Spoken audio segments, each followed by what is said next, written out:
এটা দেখে অনেকেই অনেক কিছুই ভেবে ফেলছেন। তো কেন করছি এগুলো আর কিসের জন্য করছি এগুলো নিয়ে আজকের পুরো ভিডিওটা। তো পুরো ভিডিওটা দেখবেন, অনেক কিছু জানতে পারবেন। আর হ্যাঁ, আমার চ্যানেলে নতুন হয়ে থাকলে অবশ্যই চ্যানেলটিকে সাবস্ক্রাইব করে দেবেন, আর সাবস্ক্রাইব করা থাকলে অসংখ্য ধন্যবাদ। তো চলুন মূল ভিডিওতে যাওয়া যাক। কেন আমরা খেজুরের পাতা দিয়ে আর কি পাট ঝাড়লাম। তো বেশি না কথা বলে চলুন শুরু করা যাক। আসসালামু আলাইকুম, আমি এখন আছি আমার পাটের জমিতে। তো পাটের জমির আপনাদের একটা জিনিস দেখাবো। আমি সার দিলাম মাত্র, সার দিছি আর এটা নিছি, এটার কারণ কি আপনাদের দেখাচ্ছি। তো দেখতেই পাচ্ছেন আমাদের জমিতে পাট বুনছি। আর হ্যাঁ, এই যে পাট আমাদের পাটের উপর এভাবে উঠে আছে। এগুলো যদি পাটের উপর থাকে তাহলে পাটের গাছ মারা যাবে। প্লাস ওই যে পাট যেগুলো গলন ধরবে তখন আর কি এই পাটগুলো গলে আর কি ওই হচ্ছে পাট নষ্ট হয়ে যাবে। তো এই জন্য আর কি আমরা এইটা দিয়ে আমরা সব পাট ঝেড়ে দিচ্ছি, যেগুলো পাটের উপর আছে এগুলো পড়ে যাবে। তো এমনভাবে কে মানে আপনাদের ওইদিকে ঝাড়ে, আপনারা যদি একটু বলতেন। আর একটা জিনিস কি, আমাদের পাটে জমিতে এত পরিমাণ ঘাস বেরোইছে, তো কেন এগুলো কি আমরা এখন নিরাই দিতে পারবো নাকি? হ্যাঁ, এমন প্রশ্ন মনে আপনাদের মধ্যে অনেক কিছুই মানে চলছে। তো কেন এগুলো নিরাচ্ছি না? একবারে ছোট পাট, এগুলো বসে থেকেও নিরানো যাবে না, আবার কি খাড়া থেকেও নিরানো যাবে না। আপনারা হয়তো বা জানেন, যারা জানেন না তাদেরকে আর কি বলা। তো যার কারণে আর কি পাট নিরাচ্ছি না। আর আধা হাত এক হাত বড় হলে তারপর আমরা পাটগুলো নিরাই দিতে পারবো। তো এত পরিমাণ এই ঘাসটা হয়েছে।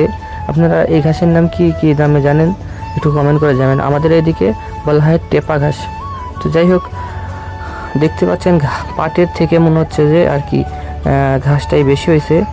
আমরা এভাবে পর্যায়ক্রমে পুরো ভিডিওটি পুরো জমিতেই আর কি এভাবে পাতা দিয়ে ঝাড়বো, কারণ পুরো জমিতে আমরা সার দিচ্ছি আর পুরো জমির পাটের উপর আর কি সারগুলো পড়ে রয়েছে। তো এভাবেই আর কি আমরা আমাদের পাটের জমিতে সার দিই। আর কি বলবো, আর ঘাস সম্পর্কে, আর ঘাস কি করলে ভালো হবে আপনারা যদি একটু কমেন্ট করে জানাতেন।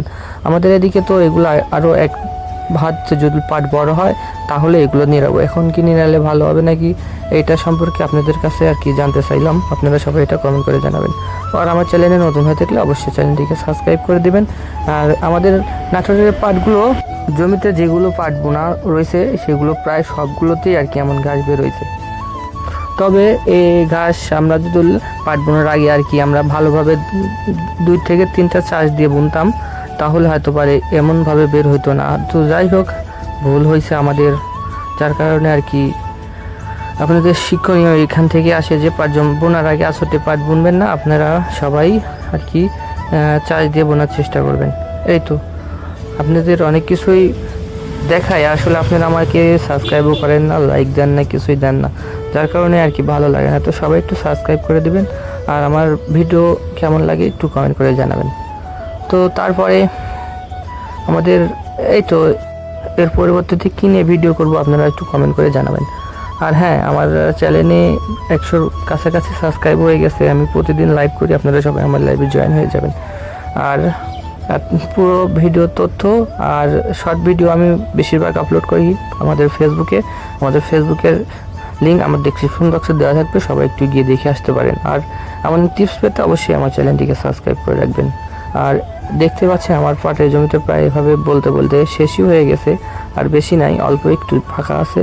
আর যে আমরা হাঁটতেছি আর কি পাট ভাঙা যাচ্ছে অনেক, তবে সমস্যা নাই, অনেক পাট আছে, এগুলো তুলে দিতে হবে। তো দেখেন কি পরিমাণ আর কি ঘাস বেরোইছে, মানে পুরো এমনভাবে ঘাস বেরোইছে পাটে, একবারে আমাদের পাট আর এমন হয়ে আছে।